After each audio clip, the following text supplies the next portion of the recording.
Tiba-tiba nama Abizar Al-Ghifari kini trending di media sosial X. Nama Abizar ramai dibicarakan netizen setelah diduga ada video dan foto mirip dengan dirinya.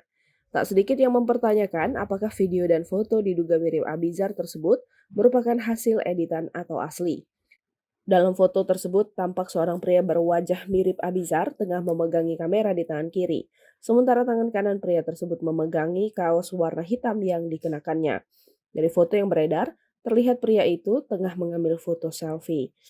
Kamera yang dipegang pria berwajah mirip Abizar itu pun menyoroti bagian organ vitalnya. Foto tersebut sontak ramai dikomentari netizen. Netizen dibuat tak percaya, namun ada pula yang meyakini foto itu adalah putra mendiang Ustadz Jeffrey Al-Bukhari. Terlebih dalam foto tersebut tampak sang pria memiliki kriteria mirip Abizar, yakni hidung mancung dan alis tebal. Hingga kini, Abizar Al-Ghifari belum memberikan tanggapan apapun.